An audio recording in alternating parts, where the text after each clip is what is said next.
What is up? This is Rashid. This is the We Still Here Fantasy Football Podcast. As you can see, I'm rolling dolo tonight. It's the first time doing this on my own. Glasses are coming off. It's no holds bar. Getting ready for playoff hunt, which is going on right now as we get ready for week 12. Just finishing up week 11. And pretty much, I can't complain personally. I'm in first place. Things are going well. In spite of the injuries, David Johnson going down at the beginning of the season. Haven't gotten a full game from him this whole year. Still sitting in first overall. For all the haters out there, get it together. Bring it. Be a little bit more competitive. 8-2, about to be 9-2. So I'm feeling good. Generally in the league, this has been a week where there's more trading activity than there's been ever. I think in one day we had 7 deals go down, and that I think it was probably a record. I don't remember there being 7 deals in a day.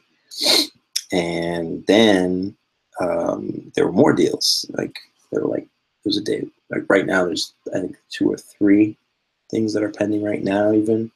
So this past week, there was like double-digit deals across the league. And Fadl, I think, called it. He said he thought that was as a result of the FAB process being put in place. And I think he's correct. And I have to take a little bit of credit because I did argue that this would be the effect of the FAB process. One of the things that why I said that was because they just wouldn't be able to have at least a guarantee of getting what you need off the waiver wire, because somebody else might be going for it and just putting out more money than you, or just be a little bit ahead of you in terms of the claim. And so that creates more pressure to acquire what you need by trading. So that's what I think has been going on pretty much. That, and combined with the fact that there have been quite a few teams that are just completely fell out of it. Like Jerome had a fire sale this week. Pretty much everything. Stripped his team down except for the major keepers that he knows he wants to hold on to. So I dealt him for Dez. Was very happy with that deal because I did Sammy Watkins and the 5th round pick that I had gotten from Lorenzo for Kobe Fleener for Dez. That worked out really well because I didn't even give up my own pick. That was a pick I got from Lorenzo, so you could pretty much translate that to dealing Fleener for Dez. Not bad, huh? So I was feeling pretty good about that deal. There were a bunch of other deals that went down. I'm going to pull it up here. I'm going to take a look at the deals that happened. By the way, Monday Night Football is in full effect right now. I believe it is 14-7 Atlanta. And I think the Seahawks just turned it over. I think Russell Wilson might have just thrown a pick. So just looking at some of the other deals this week. A lot of big trades. Here we go. So yeah, that was my deal. And then another big one was Cheryl getting both T.Y. Hilton and Melvin Gordon, and trading away her 13th, trading away her 4th, 6th, and 9th picks. So that's technically, when you translate it, that's a 1st, a 3rd, and a 6th, which are major selection, major rounds going there, being dealt, along with Corey Davis, who I still love. I did deal Corey Davis to Cheryl, but it was just an offer I couldn't refuse. And shout out to Fado, because he's very much adamant that I won the deal, and thus far I couldn't argue with him, so I'm not going to really belabor the point. But looking at, Cheryl gets back 13th, 14th, and 15th, which is the 10th, 11th, and 12th rounder picks. So, I mean, Jerome is clearly going to be loaded based on this deal. Next year's draft. Then we look at some of the other deals that went down last week. We also see Lorenzo getting in on it by trading Michael Thomas and Lamar Miller to Chris. Die Brady Die getting Lamar Miller and Michael Thomas.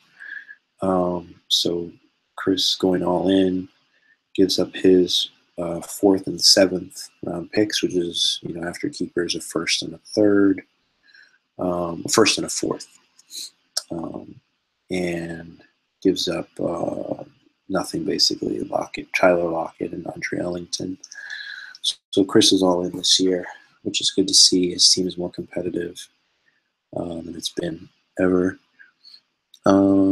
And another big one that just kind of got there was a lot of chatter about it on the chat today a little bit. The Bayari brothers hook up for this deal where Anthony, who's still competitive, deals with Andrew, who's fading fast, and Anthony gets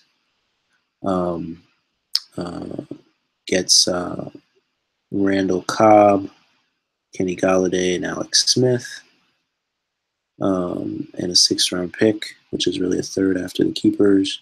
Gives up his 2nd round pick, which is round 5, but it's 2nd after the keepers, and gives up Marvin Jones, Marcus Mariota, and Rashard Matthews. It's just been 1 week, but Rashard Matthews killed it. Marvin Jones had a nice, solid game. Mariota wasn't bad at all. Galladay, I don't think, did much of anything. Alex Smith was horrible yesterday against the Giants. And Randall Cobb, he's been dreadful. So, yeah, it's not looking good for Anthony on that one. I jokingly said that the Tapes were doing some collusion stuff. I was totally just kidding, because I just thought that deal just didn't look too great for Anthony when I saw it. And I was like, he really gave up a 2nd round pick. We got back a 3rd, so it's not that terrible. But it remains to be seen. I still like Alex Smith. I just don't know if he can be counted on down the stretch in tough matchups to come through in fantasy. One other one of note was Lorenzo and Sean. Sean finally gets somebody to bite on Carson Wentz. Lorenzo, I think, is buying into Wentz as a keeper, because Lorenzo has decided to sell, even though his team is right there as far as record and standings. as evidenced by his Michael Thomas Lamar Miller trade with Chris. He's giving up on the year and is decided to sell everything to get picks. And so he dealt Jared McKinnon and Jason Witten, and got an 11th round pick. Got Carson Wentz, Tyler Higbee. Higbee's a drop candidate. Probably already dropped him. And then round 6 pick is what he got. So that's like a round 3rd after the keepers for next year.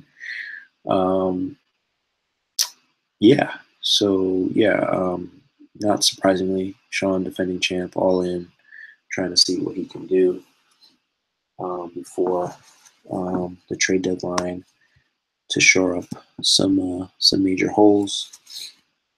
And so now, those are some of the big ones. There were some other little ones that happened afterwards, but nothing too crazy. I already mentioned my deal, which again, I'm very happy about it. And I guess the other one that's of note, especially this week, because Fado managed to win his matchup, is Jerome and Fado hooked up for a deal where Jerome got Josh McCown and Trey Edmonds, who randomly had a touchdown, I think, for New Orleans as a tight end last week. Excuse me. And a 15th round pick, and Fado got back Derek Carr, Orleans Darkwa, and a 18th. And how this ended up playing out was, McCown was on bye, so Fado needed Carr to start a quarterback. Carr was almost really terrible most of the game, but he did pull off a decent fantasy game by putting together, I think, a drive at the last in the garbage time in the New England game, which kind of saved his day. And he, I think, hooked up with Crabtree quite a bit on that drive and maybe overall in the game. And so Crabtree ended up having a good game too, and Fado has Crabtree as well. So that saved his week. He only won by 6 points. And Orleans Darkwa also came through for him. He struggled to find depth at running back all year, and Darkwa actually had a really solid game. He scored the only touchdown in the game against the Chiefs yesterday. Had a solid running performance. I think he had over 70 yards rushing with the touchdown, and it's a really solid game. And so Fado finds himself now that provides, I think, a pretty good point of transition looking at this week's matchups and the standings. So I'll start off, myself, because that's easy. And the matchup this week, I had my best week so far this season in terms of points. I made a really good pickup that I'm, not going to brag about, but it worked out really well. I picked up Ben Roethlisberger.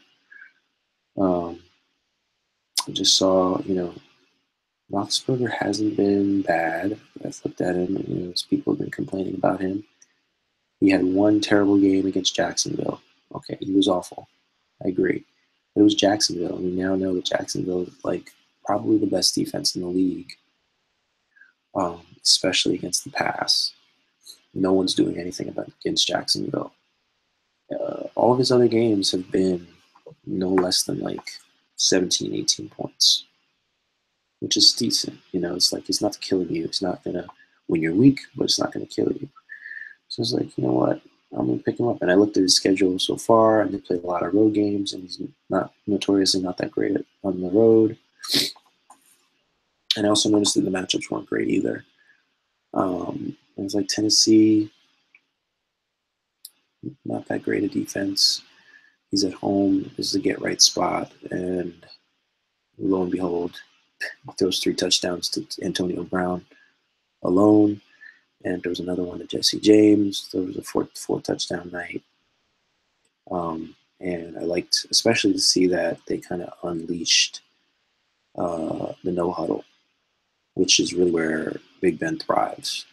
I think when he gets to improvise and plays break down and guys just go and get open, Big Ben is still one of the more dangerous quarterbacks. Even though he's like his mobility is not as great as it used to be, he still has the vision to be able to make plays on the run. And so I think that was a good decision by them in the second half of that game against Tennessee to unleash that no huddle. And you could probably see more of that down the stretch. And so he was a great pickup for me. I also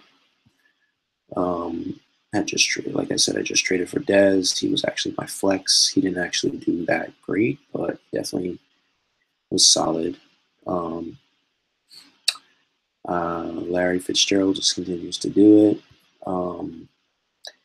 I've been, I'll admit, I've been tempted to like deal him like multiple times throughout the season, and I just haven't done it because he just keeps coming through.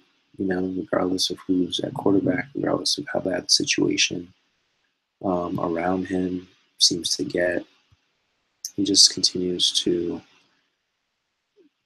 overcome whatever obstacles there are, and yeah, he's one of the greatest. Yeah, so he hit me off with a 24 this week. Golden Tate actually had like a pretty down game, but it didn't matter because the rest of my team really came through strong. Tyreek Hill had a solid game, 7 catches for 68 yards. Didn't score, but he also threw in 16 rushing yards. So he had like just one of those solid. He actually had like a very un-Tyreek Hill game. He didn't like bust and he didn't boom. He was just like right in the middle, which is perfect for me as a Giants fan since the Giants won, but Tyreek still delivered pretty good results. Sean McCoy, I think he was tied this week for RB1 overall for the week, in spite of the mess that is the Buffalo Bills crumbling all around him. Negative game script, everything, like they were losing by something like 50 or something. And he managed to put together another 100-yard rushing game, rushing touchdown, had only 1 catch, which is just ridiculous to me since he was so successful in the catch passing game to start the season, and then they go away from that. I don't know. The whole decision to bench Tyrod Taylor was really blew up in the Bills' face here, and the second I heard about that, I was just puzzled. Winning team over 500, putting a 5th-round rookie in a road game. Everything else aside, you put this guy in a road game, in a game that they need to win in order to stay in the playoff hunt. It's just a terrible decision. And then it played out that way with his 5-pick first half, which I think broke a record, at least tied one. Gurley, always solid, another rushing touchdown, even in a game where they played a really tough defense, and he didn't do really much actually after the first drive where he got that touchdown. They pretty much shut him down. Tevin Coleman's still playing right now. He hasn't done much, but he does have a rushing touchdown, so he should probably end up with a decent game. And then Kelsey was really solid. Didn't get a touchdown, but had over 100 yards. I already talked about Bryant. I threw Martellus Bennett in there. He was meh. Low-end TE2 type production. And then, of course, the Jacksonville defense coming through with another close to 35-point effort. They've just been amazing this year. One of the best draft picks, if not the best draft picks that I've made this year. They've had a really high floor and a really high ceiling all year long. And yeah, just doing it again. They did let, I thought they would get a shutout, but they did let Cleveland score one touchdown in the game. They ended up forcing a bunch of turnovers. They had a defensive touchdown. Um, you know, they just did great. And they kept them under 200 yards, total yards for the game as well. Um, and what can you say? They're really good. And then, um, yeah, Nick Martinez was solid. Butker hit all his field goals. What else is new? Um, and there were there were there was really no big competition on the other side. Charles has had a really down week. Keenum was actually pretty decent. AJ Green was solid. Alshon Jeffrey was really solid. But he only really got a good game out of his running backs from Jordan Howard. DeMarco Murray and Adrian Peterson, neither of them got into the double digits. Kyle Rudolph actually had like one of his better games lately, but that wasn't saying much. One of the biggest areas where I think actually really showed the difference was the tight end, where Charles was expected to beat me, and I ended up having more points. And I think that was a pretty big difference. Kelvin Benjamin got injured in the Buffalo game. I think he left in the first quarter. So that hurt his chances quite a lot because he ended up with only 3 points on the day. And then he's still got the Seattle defense going right now, but they're not doing too well.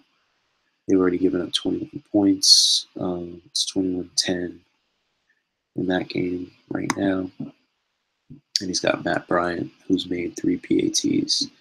So he's looking at 139. I got 228, and I might get to 240. We'll see what Coleman has left in the tank for the rest of this game.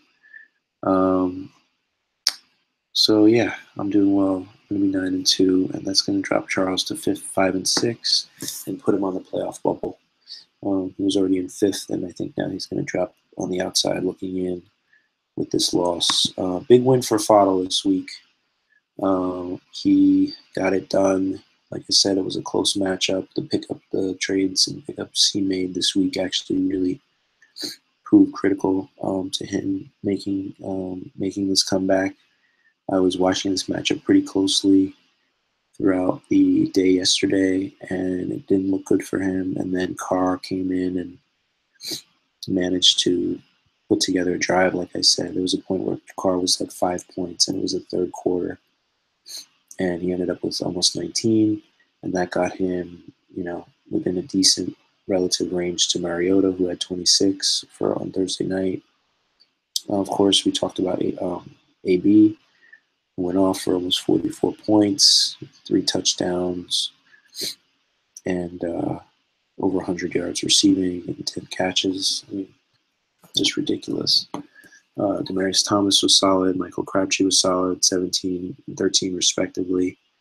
Mark Ingram, one of the best RBs of the week. I think second, maybe only to McCoy this week.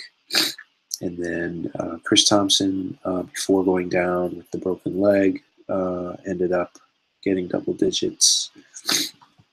And then Darkwa, like I said, great trade that Fottle made right up the buzzer this past week. Got him and Carr. He needed them to fill holes because of bye weeks. And he was able to scratch out the victory because of them. He didn't really get much of anything from the tight ends. Not saying anything new. And then James White really did nothing. Just 13 rushing yards this week. He's been, looks like, phased out with Burkhead and Deion Lewis coming on strong lately, which is really surprising given how solid he was early in the season with New England. But you really can never tell with Belichick what he's going to do. Will Lutz actually had a phenomenal game with 19, hitting 4 field goals and 2 PATs. And what do you know? The New Orleans defense was actually really um, not good this week for the first time in a long time. They finally got tested by a really good offense and good quarterback in Kirk Cousins in Washington. They only had 5 points, but CJ Mosley kind of made up for that with a really solid performance of 12.72 at the defensive player spot. Andrew gave him a run for it, though, and that was, that trade that we were mentioning earlier actually proved critical to him doing so. Rashard Matthews had an awesome game, one of the best wide receiver performances of the week with 24. And Marvin Jones was also really good again uh, with 18. Macklin wasn't too good with 7. And then, yeah, if you look at it, the matchup was really won at the running back position, looking at it closely now, especially the starting running back. So Fotto ended up with more than 50 points at the running back position among his 3 starting running backs, while Andrew only had about 30. So that's a 20-point difference there. And that in spite of the fact that actually Latavius Murray actually had a really good game at 22 to James White only at 1 in the flex. But in spite of that, and in spite of the fact that Pittsburgh also went off defensively with 26, Fotto was able to overcome that with the kicking performance and with CJ Mosley's defensive performance. So you see how sometimes in these matchups, it comes down to this small point margin. And this was originally projected to be a blowout of 178 to 143 for Fotto, like you see on any given Sunday. And so hats off to Fotto making that deal. And I would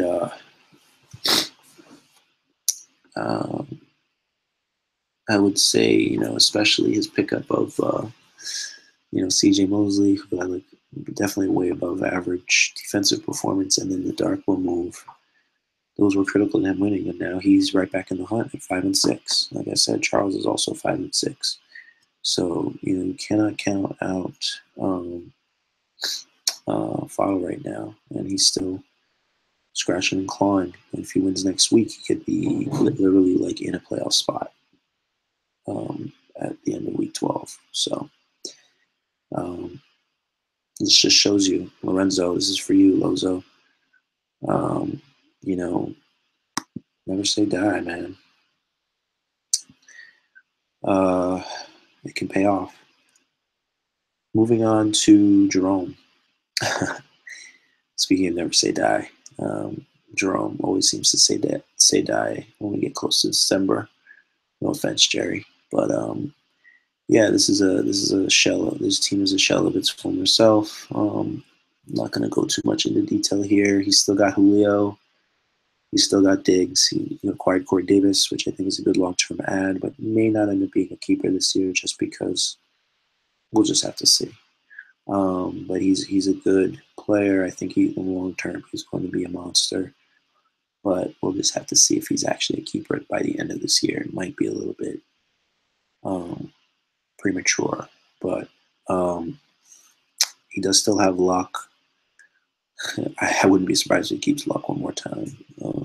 He just can't seem to stop his luck addiction. So yeah, I'm not going to go into too much detail here. Jerome lost this matchup really badly. This is going to be a trend throughout the rest of the year. He's going to be I'm sure he'll keep starting people that are playing in football games like Chris Ivory and Jamal Charles, but it's not going to be pretty. So Rumsey, who is in 9th now, also goes to 5-6. That's going to become a trend. You're going to hear 5-6 a lot here as we see that Yeah, there's just a bunch of parity right now in the, especially in the playoff bubble picture. All right. I guess one other thing about Rumsey's team. They, yeah, so this is worth mentioning. They actually had a really solid performance this week. Um, and that was in spite of having a really mediocre underperformance by Gronk and Buck Allen being unseated for the passing down role to Danny Woodhead, and Jake Elliott somehow, getting injured and only putting up 1 point, the extra point in the Philly Dallas game last night, due to, I think, a hit that he gave or was supposed to be giving in the game against the Cowboys. So this isn't looking good. Rumsey's in it. He's in the race, but he's got some holes. That's one of them. That flex spot, um, and his bench isn't too deep. So he's still in it, very much alive.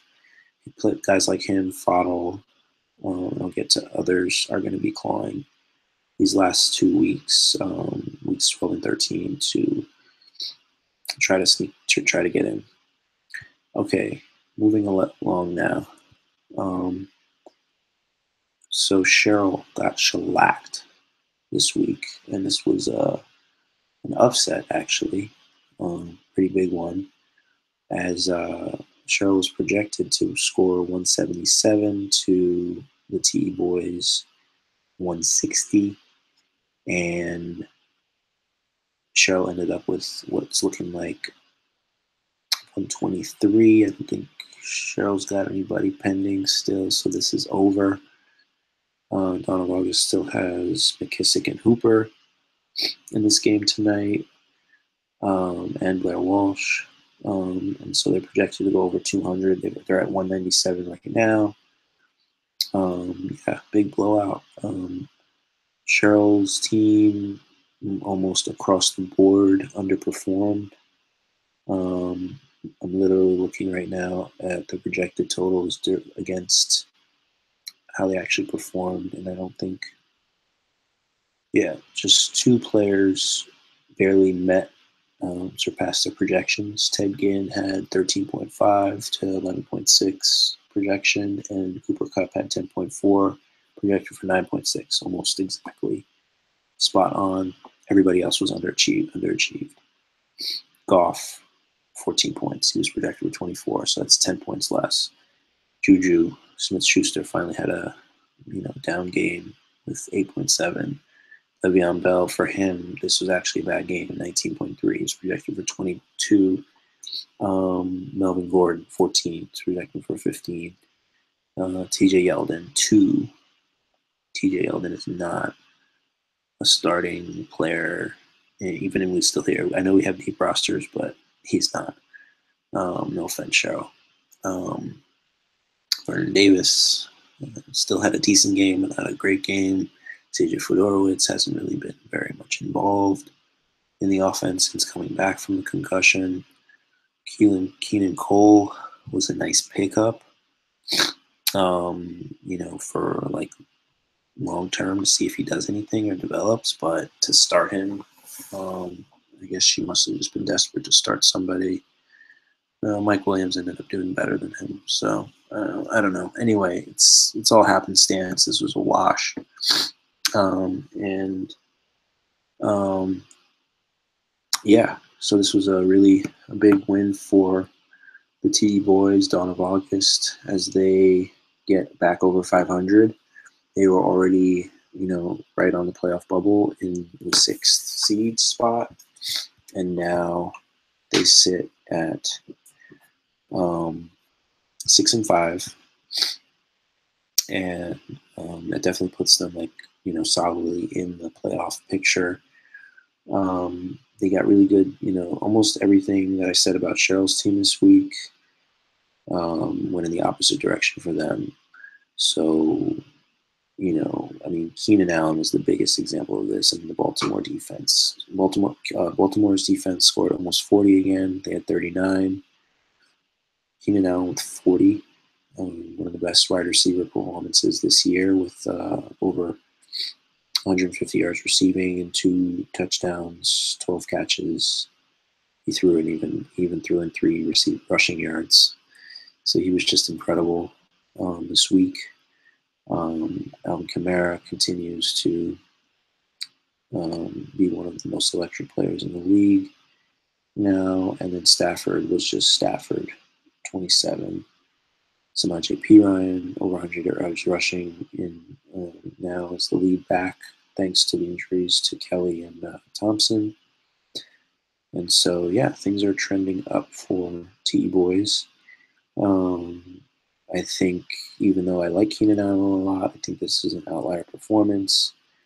I like the Baltimore defense a lot. I think this is an outlier performance. They're not going to get to play against Brett Hundley every week. And so, but they do have, just looking, I did want to take a look. They do have, and I looked at their playoff schedule, and they do get Cleveland and Indianapolis in weeks 15 and 16. So if the TE Boys make it that far, you got to like their chances to, possibly do something like this again. And by the way, this is the 3rd time this year that Baltimore has scored over 33 as a defense. And overall, they're ranked 13th in We Still Here. I know a lot of people have complaints about defenses scoring these types of points, but let's just look at their performance. Okay, they shut out Green Bay. In Green Bay, they had 6 sacks, 3 picks, 2 fumble recoveries. They did not allow a point, as I said. They had 3 fourth down turnovers on downs, 5 tackles for loss, and they held Green Bay under 300 total yards. I mean, that is a dominant performance. If you can ever imagine a dominant performance for a defense, that's it in a nutshell.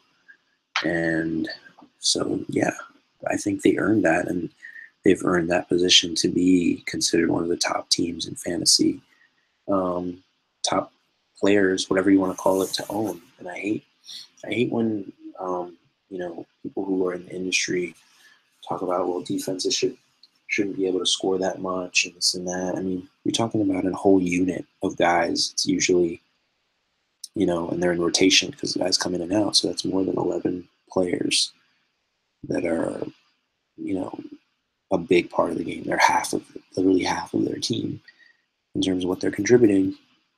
I think it should be captured, what they're doing, especially when it's this good. It should be captured in our game.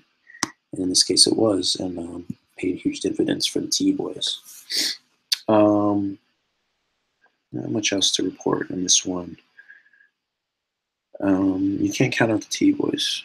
TE Boys went to the finals last year. I'm not going to count them out. So, TE Boys, if you're listening, I'm not counting you out, but I do expect to beat you this time. So I hope you are listening.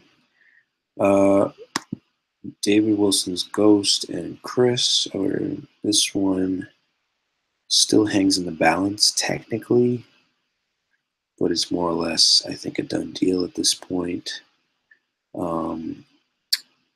Chris is up by 14, and all that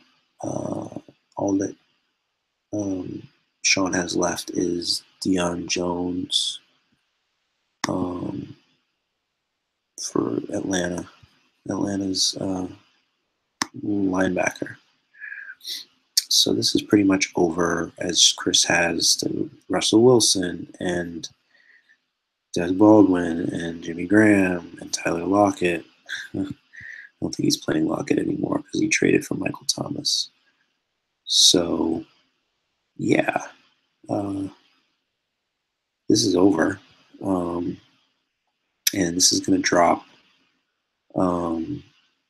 This is going to drop Sean to 7-4. David Wilson's goes to 7-4. I forgot to mention earlier. T-Boy's up to 6-5. Cheryl's also down to 7-4 as well. So with me being at 9-2, I'm pretty sure at this point that means I've locked up at least a bye in the playoffs, and probably the 1 or the 2 seed, 2 seed at worst, I think, because I know for sure that I've beaten Cheryl in our matchup. So even if Cheryl tied me, the tiebreaker would be our head-to-head. So I think I am looking pretty good right now. Looking at this matchup, how did Chris do it? In spite of the fact that Tom Brady did it again with, I think, the overall QB1 performance, edging out Roethlisberger by a few points this week. So Brady gets 46. But then you look at the, running backs in particular, where Chris had Fournette, Miller, and Blunt combining for about 35. Sean had Kevin Drake, who did horrible. And then Jamal Williams and Jared McKinnon, who were decent. But when you add all that up, Sean had about 25, 26 points at running back, while Chris had 37. So that's a pretty significant edge there. And then looking at wide receiver, both Jarvis Landry and Devontae Adams dropped 20s on it, and Hopkins and Woods for Sean were under 20. So that's a 40 to 33 edge for Chris, and Doug Baldwin and Emmanuel Sanders are pretty much negligible at this point. Baldwin's probably going to do a lot more than 2.1 in the second half of this game, especially since Seattle's trailing. So I would expect that to change. Jimmy Graham's already caught a touchdown. He's at 11.7. He single-handedly outscored both Jason Witten and Charles Clay combined in the first half of this game already, and and Delaney Walker also had a really solid game again. 17. That was a big area where he outscored him at this point, 29-8. So that was actually a critical area where he beat him badly. Michael Thomas actually outscored Mike Evans. That's a pretty big win for Chris as well. And then looking at the defenses, Chris had Denver, which put in a solid performance for the first time in a couple of weeks with a 14. And Arizona for Sean didn't do bad, but didn't do great with 8.84. So that's pretty much this matchup in a nutshell. Sean's team is continuing to, I think, descend. Ever since the OBJ and Greg Olsen injuries. Now Olsen is due back, but it may be too late to help him enough to make a run in the playoffs this year. We'll see if the recent trades that he's made can, get him back in it. But for right now, it's looking, it's looking real shaky for the defending champ. And then on the other side, Chris is now 6-5. He was already in fourth place, very much squarely in the playoff hunt. And you know what? I told Chris I was going to give him a call. I'm going to go ahead and call him right now, see if he'll be able to join us. If not, we will march ahead. I'm just going to let him know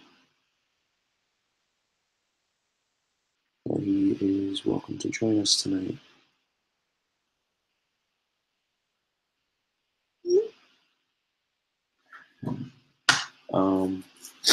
So yeah, he was already in fourth place. And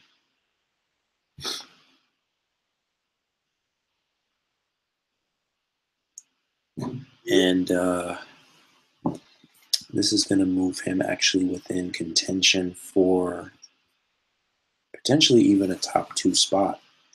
because at 6-5, he'll only be down one game to Cheryl and Sean, who will be in at 7-4. And I believe he's got, if I'm correct, I can look at the standings and check to make sure, but I'm pretty sure that he's got a standing points edge on both of them by a significant margin. Sorry, just texting with Chris here to see if I can get him to join me. He says he's going to come on in a few. But just looking at Chris, whose team is heading in an opposite direction from Sean's, you gotta love what you see here. He's got great depth across receivers. Devontae Adams is truly the number one receiver now that Aaron Rodgers has gone down. Huntley clearly favors him. It's a target, great game again, in spite of the loss to Baltimore. He gets shut out. He still ends up with 8 catches for 126 yards. That's amazing. There really aren't any holes on this team. He's got probably the best tight end duo in the league with Graham and Walker. He's got awesome receivers, really safe floors in Landry and Baldwin. And yeah, I mean, there's really not much here that I can say you can, complain about with his roster up and down.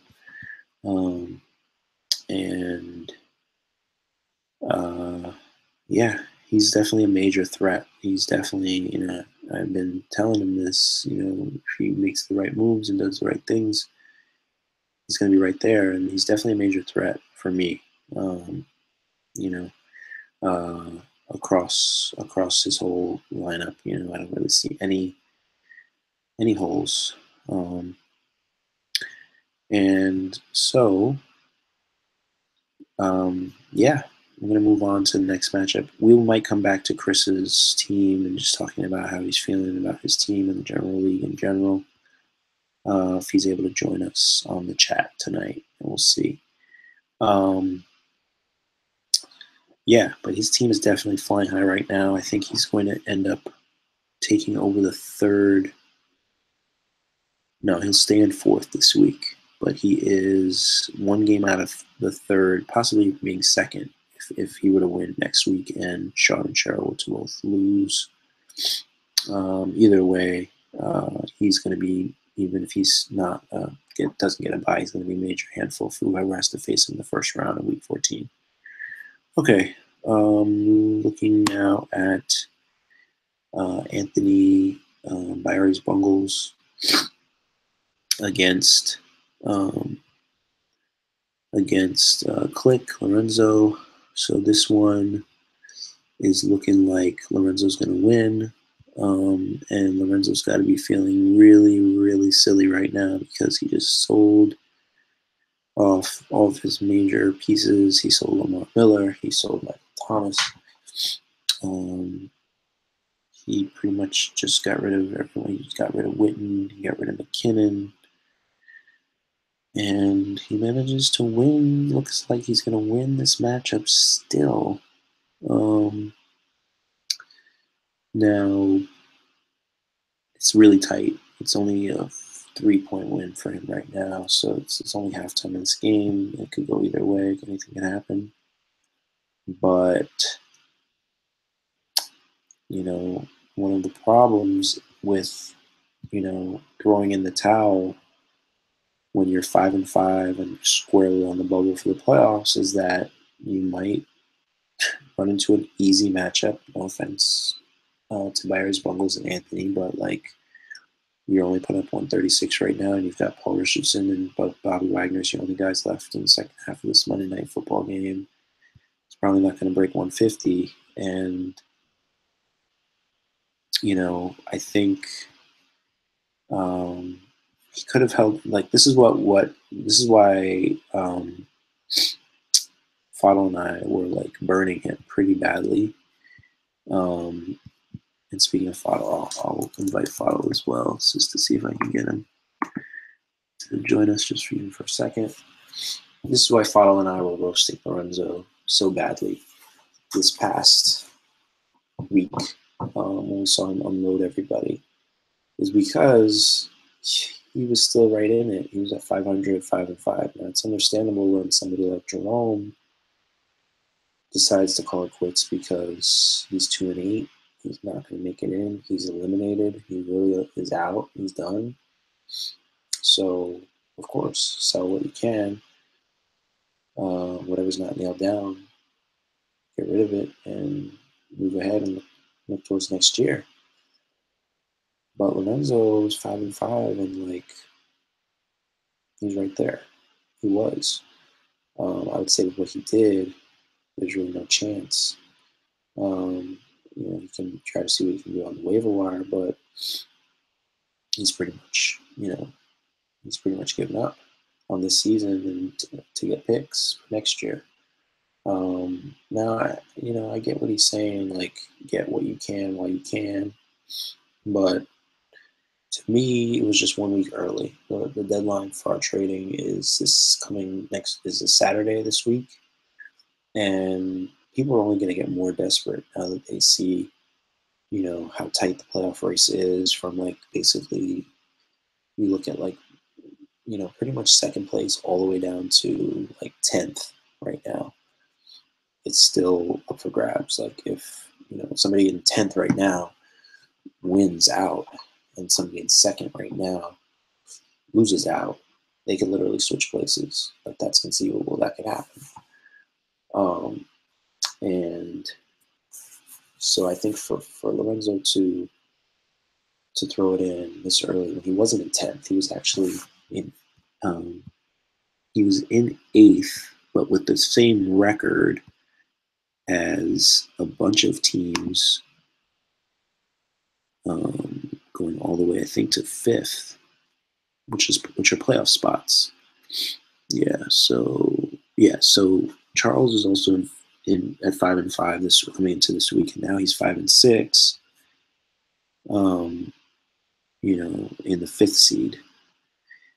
Chris was also at 5-5 in the 4th seed in his division. And so that's why we came after you, Lorenzo. No offense. It's just bad business. You could have gotten these deals done this coming week and probably gotten more for them, been able to charge people more because people will be more desperate seeing where they are in the playoff standing situation. And we're probably willing to give you up higher picks even. So anyway, it is what it is. Those are the matchups. We looked at the trades. We looked at the matchups for this week. I think I just want to look ahead. There's only 2 weeks left in the regular season. And looking ahead to week 12, so like I said, it's really tight in the standings. Cheryl and Sean at 7-4. Now Chris at 6-5, T Boy at 6-5. Potentially Lorenzo, one of the two, Lorenzo or Anthony, is going to be 6-5 as well. And then you've got a bunch of teams at 5-6 still very much in the hunt, including Fottle, Charles. Let me see.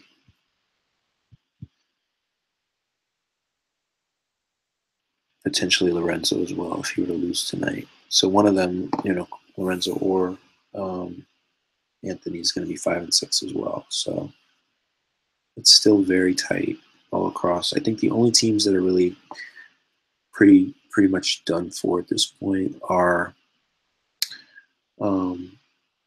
Andrew and Jerome.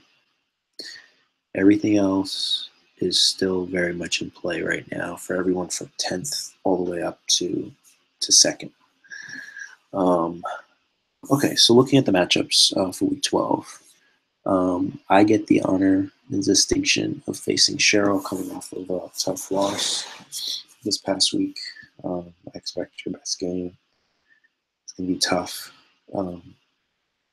Cheryl's never easy. She's like the Patriots. She's coming off a loss. I expect the best game, but I'm projected to win it right now at 185 to 172. I'm rounding the numbers up for the sake of just sanity. But I think it's going to be really interesting. Big Ben at home against Green Bay. Love that matchup. Jared Goff going up against New Orleans at home as well. In a bounce back spot for sure. But Marcus Lattimore's injury is going to loom large here if he's not able to play. I think Goff has an advantage. Not necessarily over Roethlisberger, but certainly a better chance for him to do well. Projections are really similar right now, so that's it's going to be an interesting one to watch. And then looking at the wide receiver position, I've got Golden Tate against Minnesota, very tough matchup. Tyreek Hill against Buffalo at home, I love that matchup. And then Dez, Thursday night matchup with the Chargers. Thursday afternoon, early evening matchup. And then looking across to Cheryl. Cheryl has Ginn against the Rams, Juju against Green Bay, so that there's a cross point there with Juju and Big Ben in terms of their performances. And then T.Y. Hilton going up against Tennessee. Love that matchup for him as well.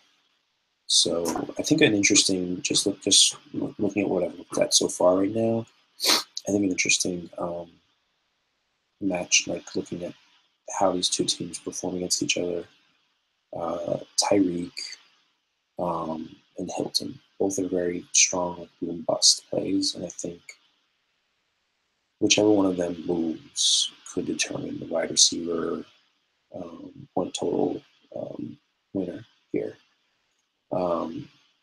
And yeah, I don't really have a particular one that I think it will be. I mean, T.Y. is at home against Tennessee. I think it's a great matchup for him defensively. And we'll see if Chris? Is that Chris? Chris?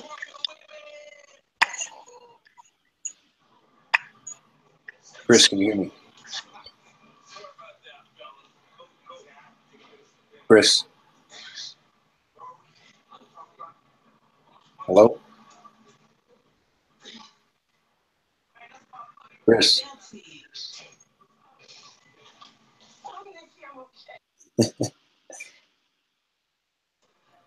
Chris has muted himself. Now he's unmuted himself.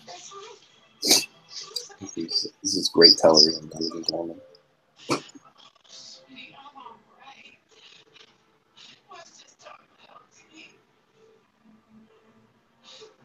Chris, are you watching The Walking Dead right now?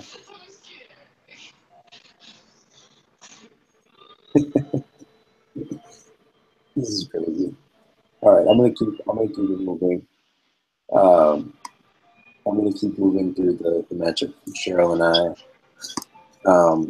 So basically, moving on to the running backs. Yeah, now I can hear you. What happened? Yeah, what happened? I can hear you. Before I couldn't hear you. Okay. I've had to put you on speakerphone. You're on my phone right now. Okay, yeah, I've had that situation. Yeah, YouTube Hangouts is a funny beast to navigate. So yeah, welcome Chris to episode 7 of the We Still Have Fantasy podcast. I'm actually getting ready to wrap up, Chris. You can help me we're looking ahead now at the matchups for next week. Fowler's on the line? I invited him, but he hasn't joined in, no, unfortunately. Dude, I was watching this show, White Famous. It's actually really good, man. It's on Showtime. Oh, yeah, I've heard of that. It's like a black comedian and stuff like that, like up and coming. He's kind of transitioning from like being a stand-up comic to like now he's in like TV shows and stuff like that and movies.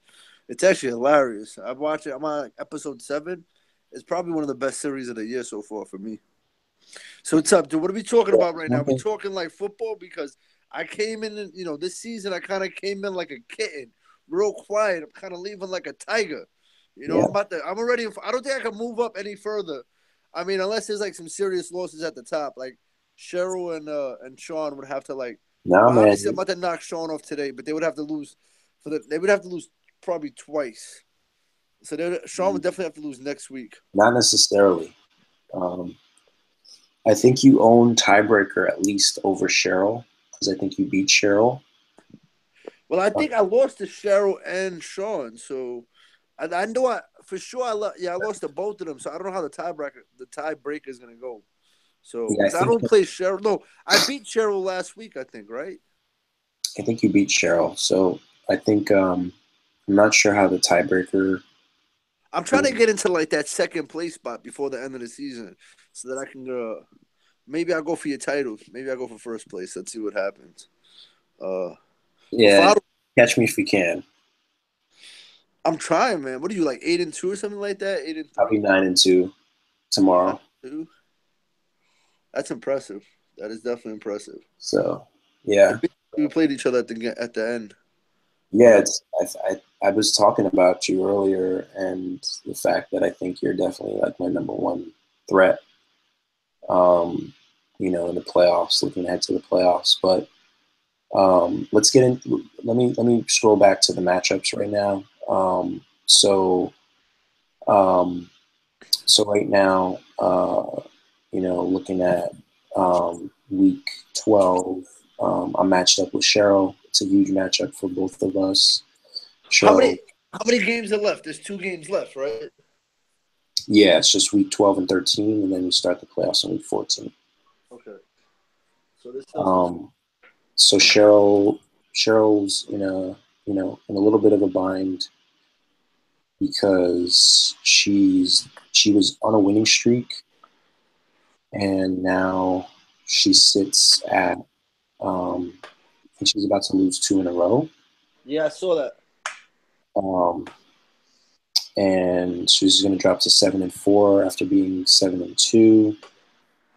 And if I were to beat her, just like hypothetically, let's just say if I beat her this week, I am projected to do it. You're pretty cemented right now. Hold on. So, if I were to win this match, all right, now I can hear you better because I got my headset on. You can hear me better? I'm trying to get my snacks on right now. Cool. So talk to me about Cheryl. Right now, I'm in fourth place. Right. Obviously, you're in first. Sean is in second. Cheryl's in. I think if I beat Sean this week, and possibly he loses again next week, then I can maybe take over that second place spot. So both Cheryl and Sean are going to be 7-4 in this whole game. Yeah, but I'm only going to be 6-5. So this is the first time throughout the season. Cheryl loses to me, that's what I'm saying. If Cheryl loses to me next week and you win, you've got the same record. And then Sean, I think I got more points then, so I should take over third place. I don't think I can get to second. I think points is the tiebreaker. I think you're right. I think points might be the tiebreaker. I'm not sure. I mean, if points are the tiebreaker, no, because then you also got to put in the fact that like if they beat me, because I know for sure Sean has beat me once, and I think Cheryl beat me once too. But I beat both of them. I'm not sure if I beat Cheryl last week. I forgot who I played last week. So here's a good one. I already started breaking down the matchup with you and Cheryl, but we'll return to that in a second. But so guess who Sean is playing next week? He's playing you, right? No, Fadl. Oh, we're playing Fadl, and Fadl's actually making some serious moves, like in the background, to move up. You know, I know Fato's trying to get into the play because Fato's thinking, see, if he doesn't win this week and next week, like he's not going to make the playoffs. That's right. He'd have to literally go out and win all the games. He'd have to win the rest of the games, but he's still making moves. No, he has to win out in order to Well, he wants Miller from me. He said he's willing to give up Crabtree. Well, I think it's Demetrius Thomas or somebody else. I forgot who it was. But I'm about to keep Miller for the season because I'm afraid Fournette's going to go down. Even though like he's still playing like really well, I think there's still a big chance that his ankle might act up at the end of the season. If I'm not careful, they might pull him. You know, especially if they sink the playoffs and stuff like that, and they don't need him. Like if they win the division, they might just pull him out the last game to let him rest. Yeah, but here's the thing, right? There's the thing with Fato is the reason he wants Miller is because he just lost Chris Thompson. So, I don't care who he lost. I need to game out to Miller just in case Fournette decides to go down. Like, just in case they pull him or his ankle acts up. No, I'm not trying to tell you to trade Miller to him at all. And in fact, I think Miller's as secure as he could ever be this year at this point because Deontay Foreman just was lost for the season to a Achilles injury. That's what I'm saying. So I think I got to really with that and what's his name gave with the two players Lorenzo gave me. I'm pretty sure if everybody stays healthy, I have a really good chance. Yeah. So. Looking at the matchup between Fato and Sean, I think it's a really interesting one. Both the quarterbacks have like really good matchups. Matt Ryan at home against Tampa for Fato. Tom Brady at home against Miami. Oh man! So that's probably a win for Sean, but it's close. Closer than it might usually be if Matt Ryan was in a tough matchup. And then looking at the wide receivers, Antonio Brown against DeAndre Hopkins. Well, Antonio Brown went for like 40 points this week. I think you can pretty much safely expect that type of performance from Antonio Brown the rest of the way. You think so? Are you going to keep Roethlisberger for the season or no? I mean, I will definitely hold on to him because I think he's trending in the right direction for sure. Yeah. But if Phillip Rivers has a better matchup and is at home when Roethlisberger on the road, I might still play him. Well, I gotta play Bari Bengals next week. I'm not gonna play Lorenzo, and Lorenzo's about to give up his season, so. He gave it up. It's over. I already hit on that point, and I thought it was premature because now he's about to win this week, right? Yeah, but Anthony's not coming back next season. Anthony doesn't care. No, that's Andrew. Anthony's coming back. Andrew's not coming back. Oh, okay. Andrew's not coming because I was talking to Andrew one time, and Andrew's in like 6 leagues. And I'm like, dude, you can't be in this league and be in like 6 leagues. It's just this league's too competitive and people know what they're doing, so it's not like you just check your team whatever you want and like put in whoever player you want and win it. God damn fucking hurt. Just lost a graham cracker. Just lost a graham cracker and a thing of milk. Man, you know when they're extra soggy, you leave them in there a little too long? That's what happens.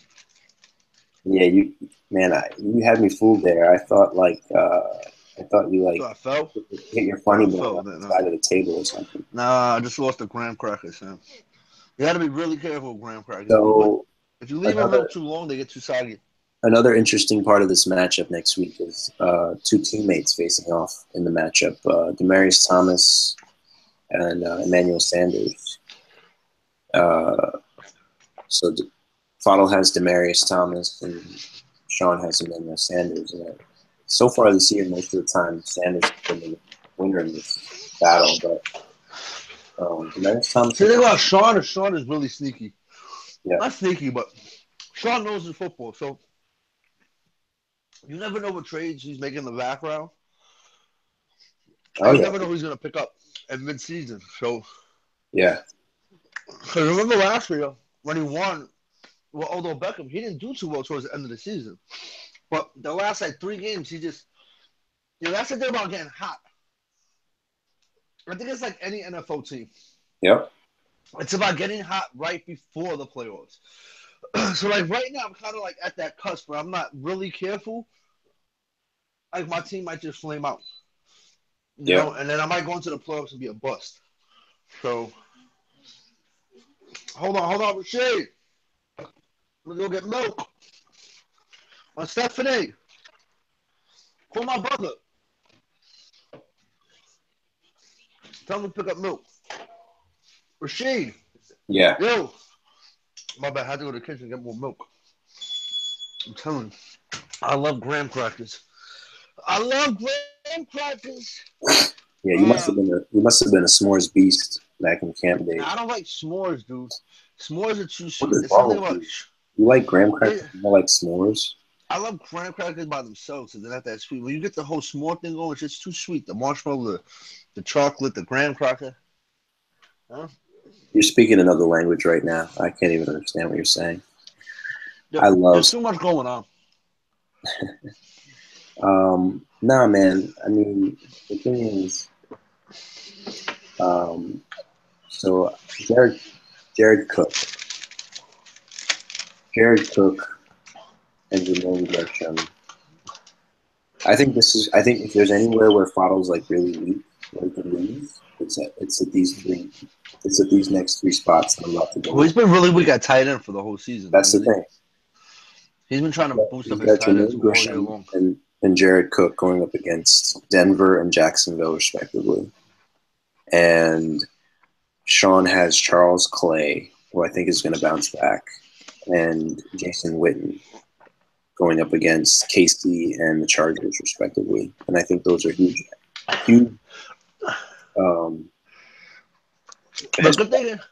I think those are big edges for Sean. And then if you look at the flex position, Fado is starting Mohamed Sanu, who's but then Sean traded for Mike Evans. Mike Evans, what's his name, is about to go to jail for sexual harassment. Who? Mike Evans ain't really doing much. Winston. Mm-hmm. Yeah, but Fitzpatrick will still put it up there. Yeah, but you heard about Landry, the dude from Miami? No. Because he got like a domestic violence case. Supposedly they got video of him beating his wife. So they could pull him out any week now for the rest of the season. So yeah, there's a lot of cases coming out right now. Dude, it's crazy. Every time you open the paper, it's some celebrity being accused for like sexual harassment. It makes you know what I think it is? What? I think it's Jerry Jones, son. Jerry Jones is trying to get back at Goodell for this Elliott situation. He's got private investigators investigating everybody under the sun in the NFL. He's got guys looking into the maid that cleans up the Goodell's office when he goes home at night. Yeah, but listen, at the end of the day, Goodell was just trying to, because it's all about that whole Ray Rice incident. Ray Rice getting caught it's about the Ray Rice incident just opened up, because dude, domestic violence has always happened in the NFL, dude. It's just something that people really speak about. How they handled that? Oh, they handled that terribly. That's what I'm saying. So for the remainder of his career, Goodell is always going to be compared to that one situation, regardless of whatever happens. So anybody, anytime does anything wrong, especially when it comes to domestic violence, is going to get the book thrown at them, And they got proof, like this girl that was like the girl that accused Ezekiel Elliott, and the cops invested. The cops from, I think it was like Texas or Ohio, whatever school he went to, investigated and found him, cleared his name. They were like, "Hey, there's not enough evidence to arrest him," because the girl was, I guess, on text message or whatever, trying to extort him for money. Anyway, they cleared his name. He didn't get arrested. They cleared the guy's name. But Goodell is, for the rest of his career, any sort of incident, if you're an NFL player, especially a star athlete, dude, and you get into any sort of domestic trouble with anybody, he's throwing the book at you. It doesn't even matter if you're guilty or not. Even if you look at a girl the wrong way in a club, and she accuses you of like sexual harassment or anything like that in that line, especially if you're a star, because he's not about to have another Ray Rice incident happen again. That's not happening on his watch. So that's what's going on right now. He's paying the consequences for what happened with Ray Rice. You know? Yeah. And Jerry Jones knows this. Jerry Jones knows this for a fact. He's like, listen, you can't blame my player for something that happened like that you messed up on.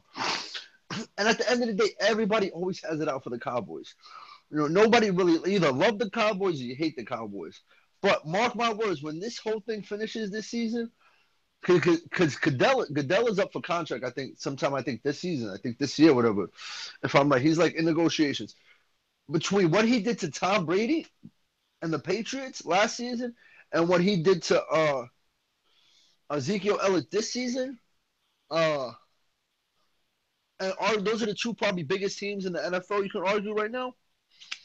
And God forbid if he did anything to the Giants, like Eli Manning or something like that. My man's playing with hot water right now. He's playing too close to the fire.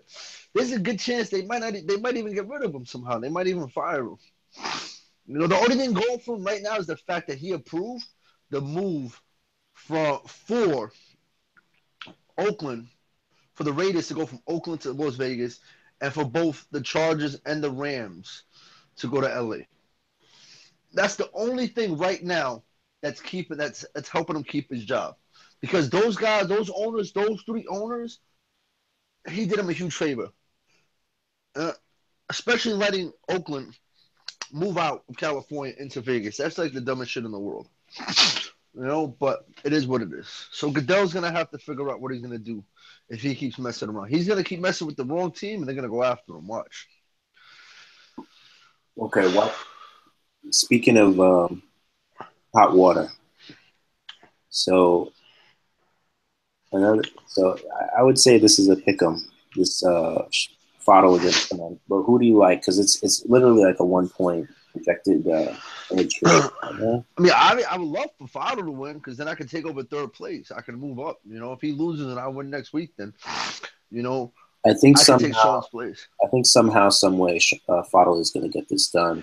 Because if I finish fourth place, I gotta go against you in the first round, and I don't want to go against you in the first round. The thing is, I gotta get into the third. I gotta get into the top. When it comes to these types of matchups, at the end of the year, it comes down to a little bit of luck, of course. Always very good to have on your side. A little bit, but also trading. Like, if I had to bet on one guy that's going to probably make a move this week to try to go all in and get this victory, it's going to be Fotto to get it done. I hope he does it, man, because I feel like Fotto gave away a season this year because of last season, because of what he did. I think he needs to play smart. I think he really needs to like if he decides to make any serious trades with players, that's one thing. I know him. He's an all-in type of guy. I know, but he's got to think about also next season too. Listen, if he has a solid chance to really go in and win this season, then I go for it. But I wouldn't risk both seasons, dude. Last season, what he did, all those trades that he made, really set him back for this season, dude.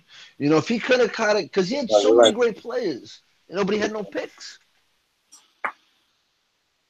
No, you're correct about it. But at the same time, I'd rather see somebody go all in like he is, even with the tough starts of the season he's had.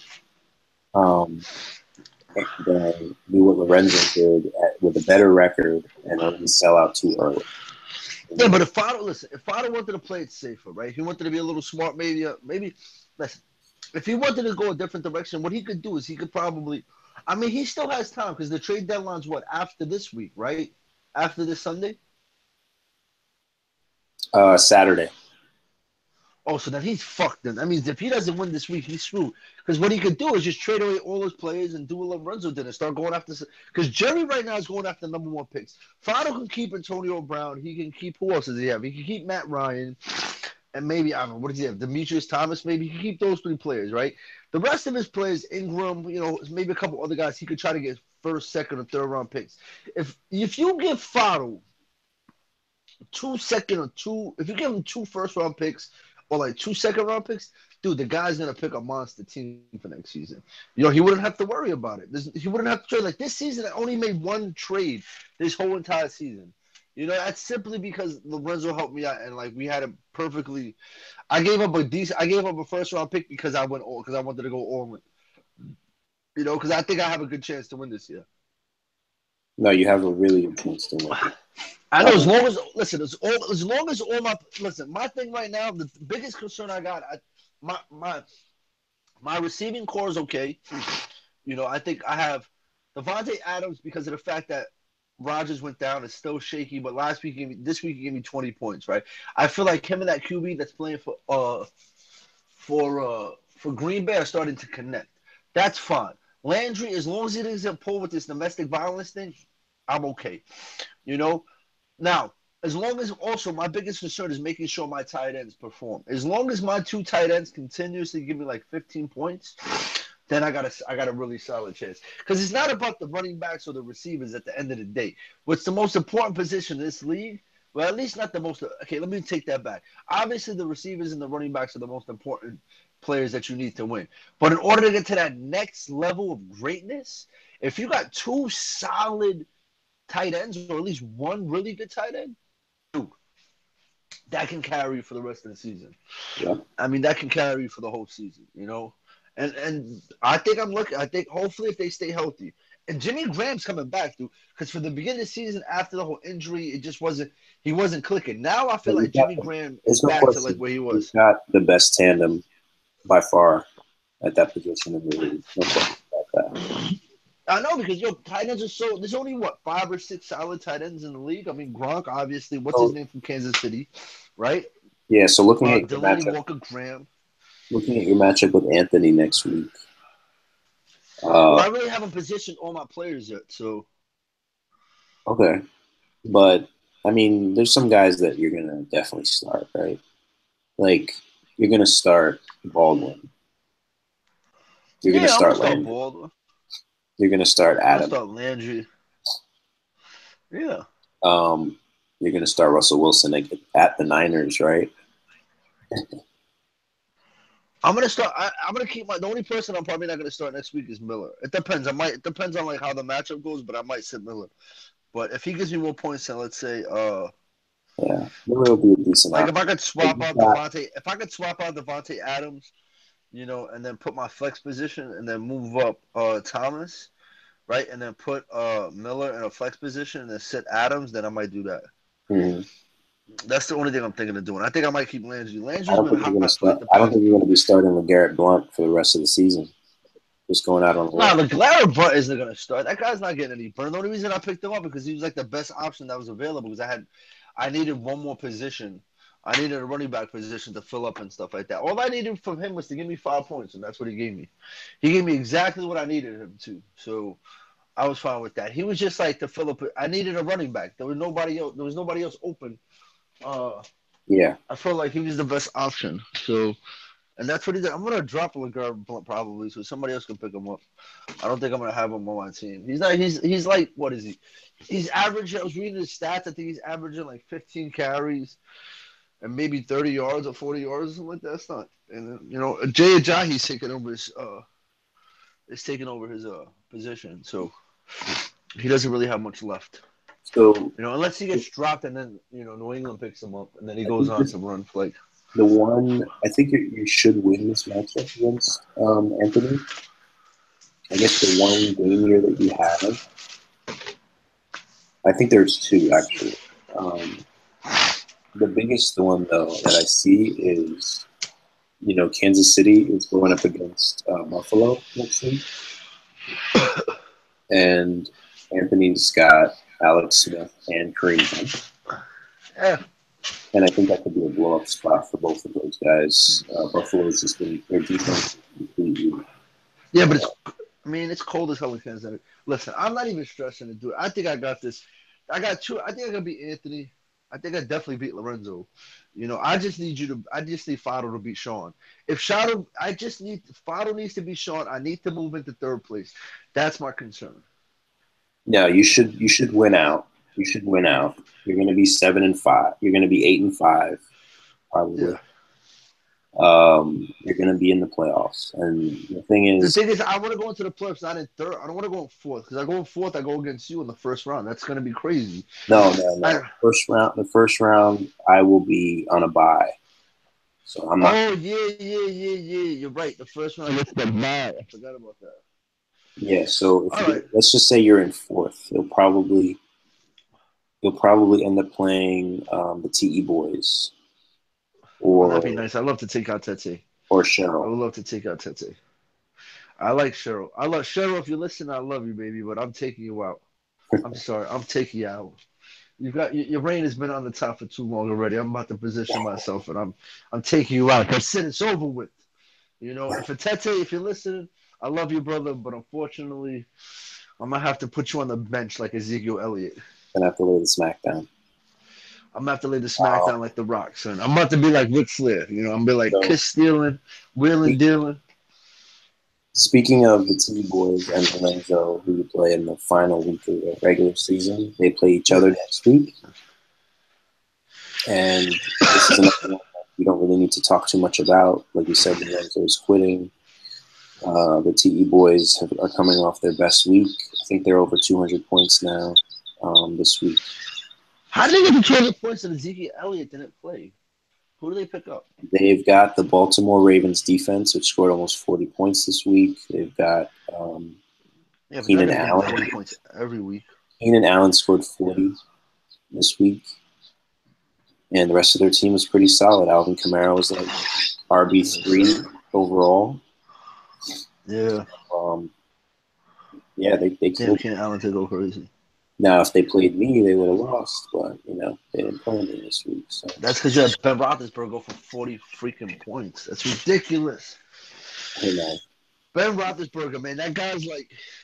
I was listening to the NFL the other day. I was listening to about like the new crop of quarterbacks that are coming up. Like what's his name from Houston, the quarterback from Philly, Dak Prescott from Texas, from Dallas. Who else? This kid from the Rams. And it's like all these quarterbacks have been coming up through the season. Like the Jets just can't get lucky. The Jets haven't had a solid quarterback in probably 15 years. Between the Jets and the Knicks, I don't know who've had it worse. Listen, man, when it comes to those quarterbacks, it's not just about who you pick. It's also about the system that you bring them into. I know, but I just feel like I don't know. We go like the Jets. I feel like I've always had a pretty decent defense. It's just offensively they just. Oh, I don't know, man. There's a whole list of things I want the Jets to do. I just want them to lose the rest of the games and not keep winning. But, and then the Giants though, dude. The Giants won this week, man. The Giants need to like sack. They need to fire Ben McAdoo. Whenever the Giants are expected to lose and lose big, you can guarantee they're gonna show up in that game for some reason. The two games they won this year, the games that everybody forgot about them and said they were done. And of course, they come out and they shock the world. They love that. They love that role. They love that shock the world role. It's also, dude. You also got players that are probably like you have all these rookies. You have all these like third or fourth string players that are probably playing now. And they all want to show that they want to play. So this is what's going on with the Jets right now. The Jets are just like, they weren't supposed to do anything this season, but they have a bunch of players that are hungry.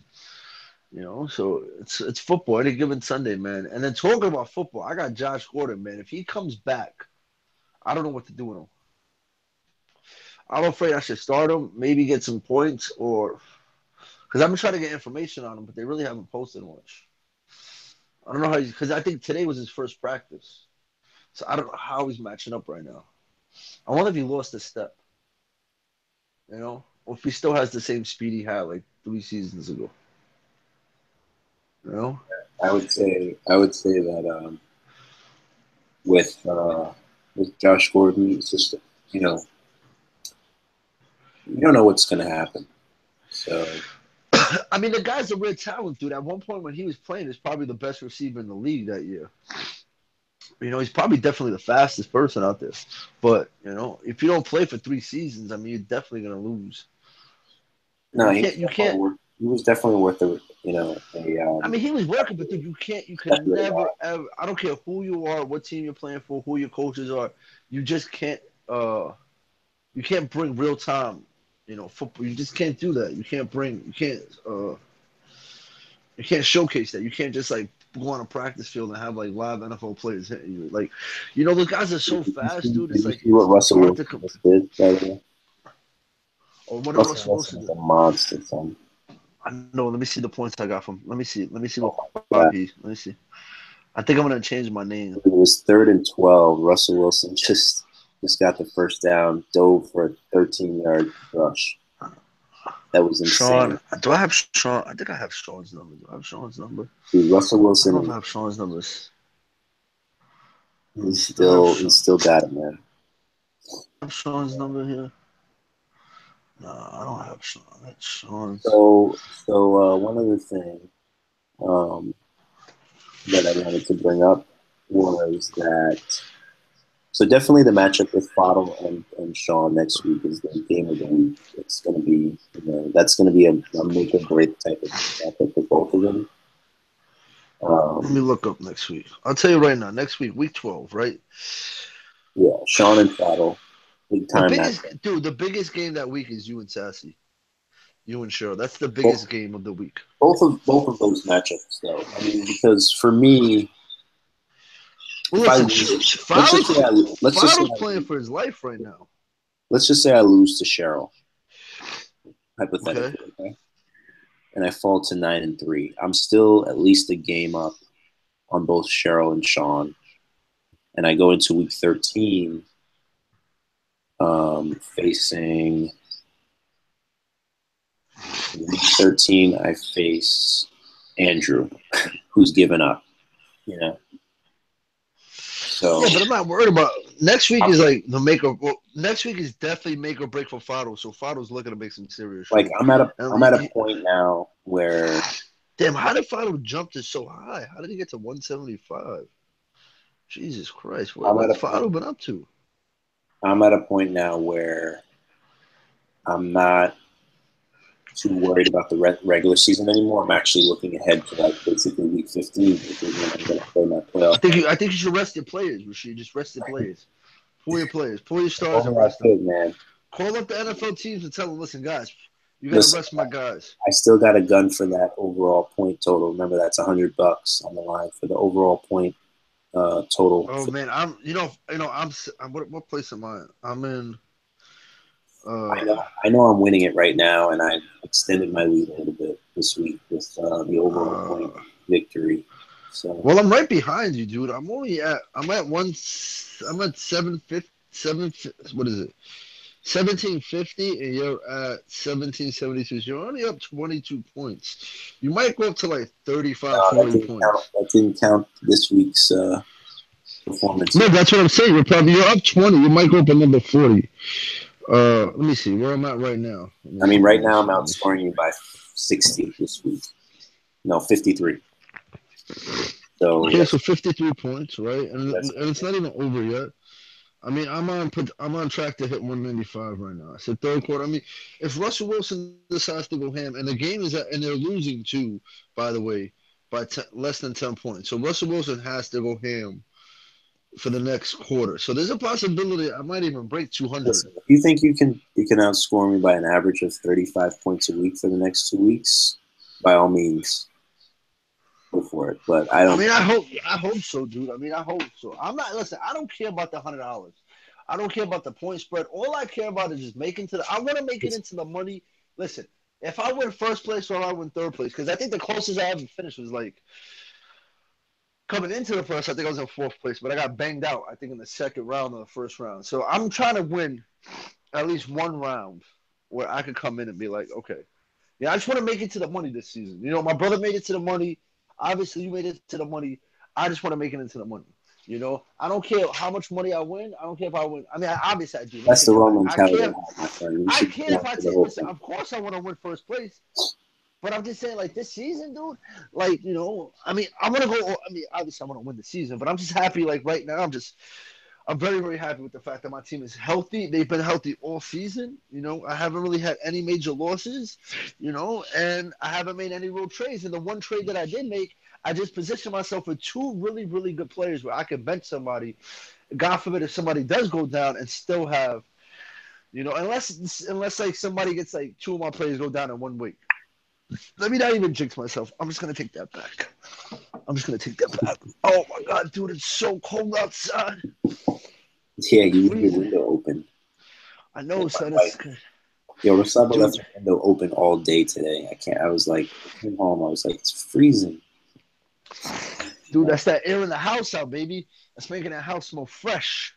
That's more on Stephanie, son. She leaves all the windows open. That's called giving me hypothermia. Nah, dude.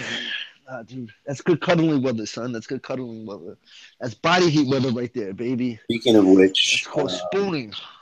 I think we're gonna close this down. I don't think we got much more to talk about. I'm looking forward to next week. Dude, it's the end of the season. I can't believe it's almost the end of the season. I feel like we just started this last week. Time flies, man. Fado, I love you, brother. If you hear this, man, I hope is he back in Dubai yet, or what? Or is he back still in the States? Like right after Thanksgiving. I think he goes back. Fado, I love you, brother. I love you. I love you. Maybe I'll take a trip to Dubai in January. Who knows? I want to go to Montreal, man. If anybody's listening to this and you know anybody in Montreal, please put the word out. Dubai. Everything is taken care of. You won't have to spend anything except for the ticket. It's true, but I gotta let him settle in. I can't just go up there. He's got to start his job. He's not gonna have any time to really hang out. You know, he's probably gonna end up going back to work for like God knows how many hours a day. There's that, but you can figure that out. I mean, the thing is, it's good to go there before. Now, if I go to Dubai, dude, I gotta get like a solid week and a half, 2 weeks. It would have to be like. Yeah, but I couldn't go there for like 4 days. You should go before his wife goes out there. She's still in law school now, so you can have like. That's true, too. That's true. That's another wife that's going to be like, oh, man, Chris is coming again. Jesus Christ, we got to get rid of this guy. I'm not going to see my husband for 2 days. There's a whole petition. So there's a whole petition. There's a whole group of wives, very angry wives out there. There's a whole group of very angry wives that are just on the anti-Chris bandwagon. They're just like, no, Chris, it's all Chris's fault. My husband hasn't been home in 2 days. It's not his fault. It's Chris's fault. Oh, man, the privileges of being single, man. You never get blamed. At least not by your own wife, but other people's wives and stuff. But, yeah, I might do the whole Dubai. I got to talk to Fado before he leaves and stuff. I want to wish him, show the love and stuff. But, yeah, dude, this season's been awesome, man. I feel like this season's really been super competitive. This season's been also heartbreaking, too, because a lot of guys, I mean, although Beckham going down, that's been Sean's bread and butter for, like, the past 2 seasons. Let me see who else. I mean, Zeke Elliott going down with the suspension has also been kind of hard. But we'll see, man. I'm excited, dude. I'm excited. I'm going to go to bed right now. Unprecedented trading this past week. 7 trades. Dude. It was a bloodbath. It was just like everybody's hovering over all like the back of the team, like the last part of the league, because everybody was just like vultures trying to pick off meat from everybody else. They were just trying to grab whatever they can grab. Yeah. Anyway, speaking of meat, and just eating in general, shout out to Big Pun. He was a big Jets fan.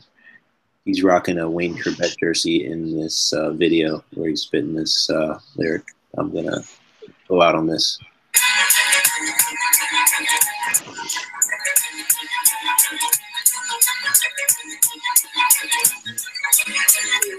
He's still here. What?